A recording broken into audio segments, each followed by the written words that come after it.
Umalusi, the Council for Quality Assurance in General and Further Education and Training, is constituted by an Act of Parliament. The General and Further Education and Training Quality Assurance Act No. 58 of 2001, as amended in 2008. The role of Umalusi in education and training in South Africa is to set and monitor standards in general and further education and training in the country in accordance with the National Qualifications Framework Act No. 67 of 2008 as amended and the General and Further Education and Training Quality Assurance Act No. 58 of 2001. About the name Umalusi, it is derived from the Nguni languages Umalusi, meaning shepherd or herder in the African context. This is the guardian of the family's wealth, livestock. Umalusi takes care of one of our nation's most treasured assets, which are the standards of general and further education and training. Umalusi accredits private education institutions to offer tuition, as well as private assessment bodies to assess qualifications registered on the General and Further Education and Training Qualifications Sub-Framework. This means that Umalusi accredits the following institutions to offer qualifications registered on the sub-framework: independent schools, private further education and training colleges or FET colleges, private adult education and training centers, and private assessment bodies that assess the qualifications that Umalusi certifies. Please bear in mind that in accrediting institutions, Umalusi is guided by policy documents that contain criteria for accreditation for each institutional type. These documents are obtainable on the Umalusi website www.umalusi.org.za. It should be noted that Umalusi does not accredit public providers. Instead, Umalusi monitors and reports on the quality of the qualifications and curricula used in public schools, TVET and community colleges, and adult education and training centers, and Umalusi externally monitors the National Assessment System. Accreditation is the recognition of the capacity of an independent school, private FET college, private adult education and training center to offer, or a private assessment body to assess a qualification registered on the General and Further Education and Training Qualifications Sub-Framework. The accreditation process is closely linked to and dependent on the process of registration with the state, which private education institutions are obliged to comply with. Registration grants a private education institution the license to operate in South Africa. Accreditation, on the other hand, is a status granted to a private education institution at the end of a quality assurance process and attests to the capacity to offer a specific qualification. Private education institutions are accredited to offer and assess specific qualifications on the General and Further Education and Training Qualifications Sub-Framework. Umalusi's main focus in regard to private education institutions is their internal quality management of education provision. The criteria for accreditation of private education institutions to offer a qualification on the General and Further Education and Training Qualifications Sub-Framework are as follows. For independent schools: school ethos, leadership, management and communication, teaching and learning, and school results. For private colleges: mission-directed leadership and management, teaching, learning and training, learner support, achievement and results.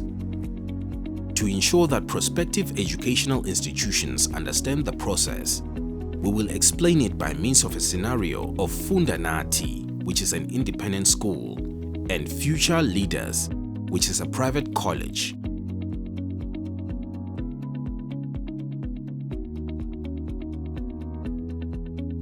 Both of these institutions want to apply for accreditation. The letter of intent to apply for accreditation is available on Umalusi's website.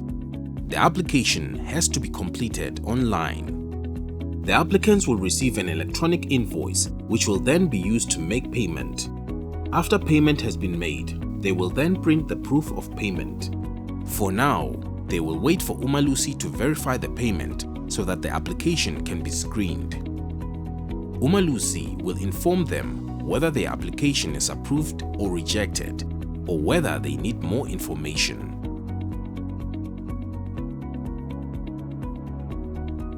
In our scenario, both Fundanati and Future Leaders' intent to apply for accreditation has been accepted.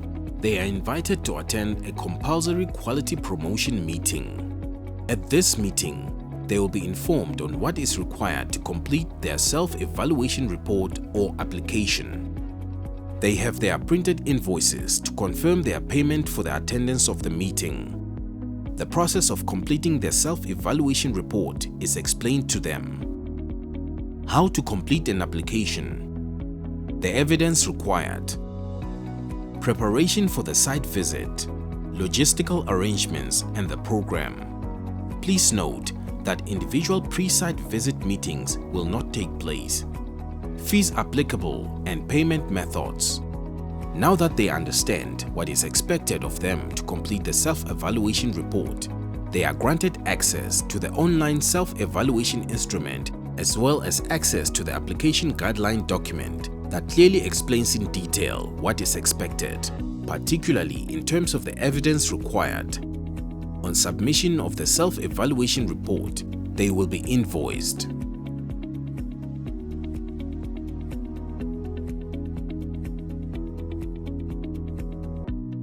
Fundanati and Future Leaders have paid for their self-evaluation reports and are ensuring that all necessary information and required evidence are attached to their self-evaluation reports, meeting the minimum standards before uploading it on Umalusi's online system. If the required information and evidence is not correct, the report will be returned to them to rework and resubmit with additional costs. Only 2 resubmissions are permitted. If the submissions are still not satisfactory, the entire submission will be rejected and the applicants will have to go through the whole process again without having access to the documents they have uploaded. Our applicants have made sure that their reports are submitted before the required cut-off date in order to be reported to the registering authorities and assessment bodies as being compliant with Umalusi's processes for the following cycle of assessment. The cut-off dates are as follows. For independent schools offering the National Senior Certificate, 31st August for the November examinations the following year. For private colleges offering the report 190 and 191, NATED N1 to N3 Engineering Studies, 31st March for the August examinations, 15 August for the November examinations, 15 November for the April examinations in the following year.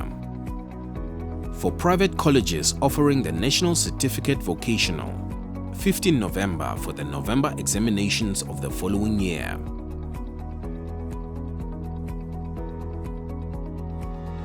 Fundanati has been successful in their self-evaluation report and has received an invoice for a site verification visit. They have paid their fee and are waiting to hear when the visit will take place. Future Leaders was also successful, and Umalusi will advise the Department of Higher Education and Training that they have met the minimum requirements. The Department of Higher Education and Training will now determine whether the college meets the minimum requirements for provisional registration and advise Umalusi if the college is registered both as a private college and an examination center. Future Leaders has to conduct an external examination before the accreditation process can continue. They have now received their invoice for the site visit. If Fundanati and Future Leaders wish to delay the site visit, they will retain the status of unaccredited until they are found compliant with the accreditation criteria. A delay by the institution of more than 6 months will lead to the lapse of the application. There will be no refund of costs or access to the documentation previously submitted.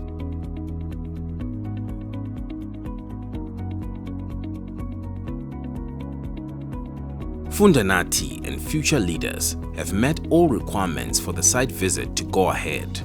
After the site visit, a consolidated report will be presented to the Accreditation Committee of Council to ensure that the accreditation process was fair and that the decisions are consistent with the evidence found. They can make one of the following recommendations. Independent schools, accreditation, 2 years provisional accreditation, no accreditation. Private colleges, it can either be a 7 years accreditation, 2 years provisional accreditation, no accreditation. If the institution does not meet the minimum requirements at the first presentation of the report to the Accreditation Committee of Council, it is granted a window period to improve.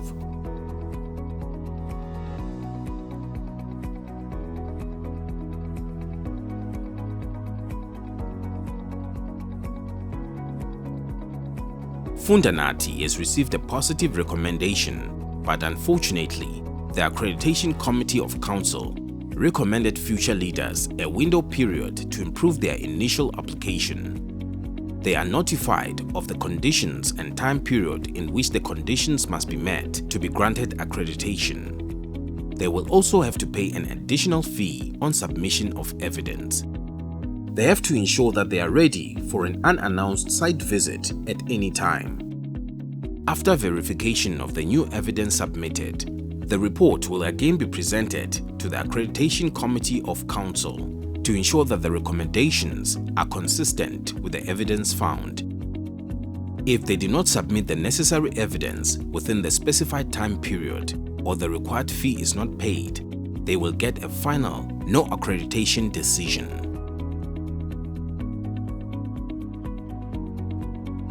Finally, the Chief Executive Officer has approved the recommendation of the Accreditation Committee of Council, and therefore Fundanati and future leaders have received a letter with the outcome of their applications. They were both successful. Schools or colleges not successful can appeal the outcome of the decision based on evidence available at the time of the application.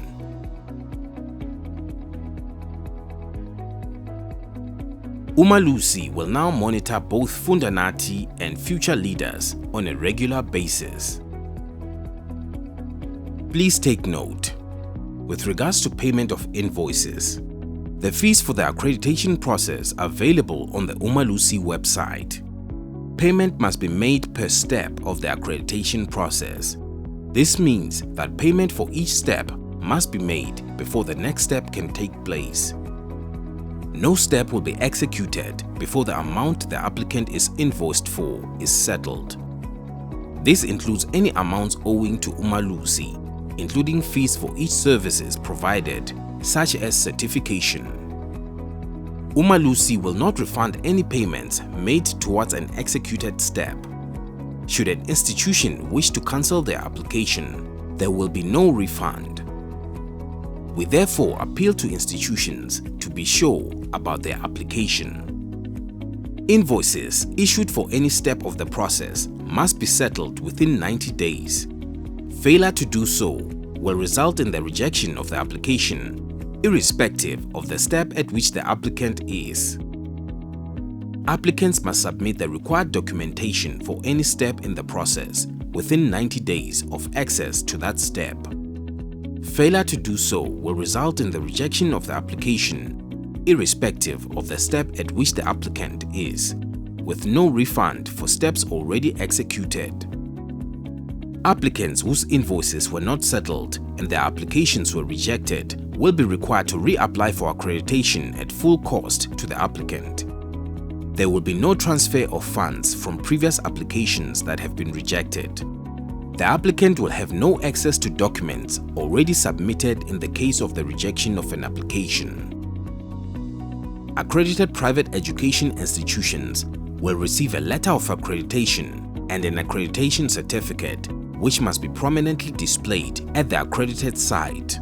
In line with the requirements of the General and Further Education and Training Quality Assurance Act No. 58 of 2001, amended in 2008, for registration of schools as examination centers, Umalusi is required to report the accreditation status of schools to the different heads of provincial education departments.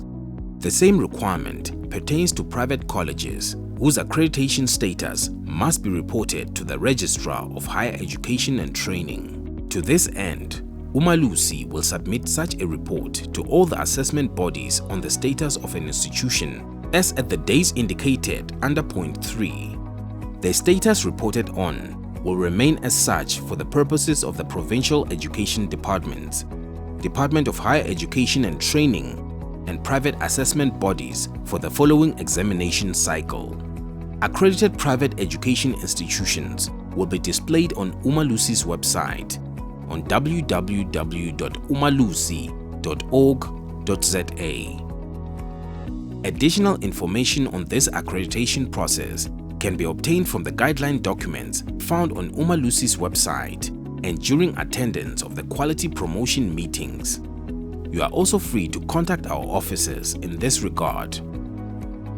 Let's continue this conversation on Facebook and Twitter. Join Umalusi SA on Facebook and follow us on Twitter at Umalusi SA. Kindly visit our website on www.umalusi.org.za or give us a call on 012-349-1510. To report any fraud anonymously pertaining to certificates, contact our anti-fraud hotline on 17737.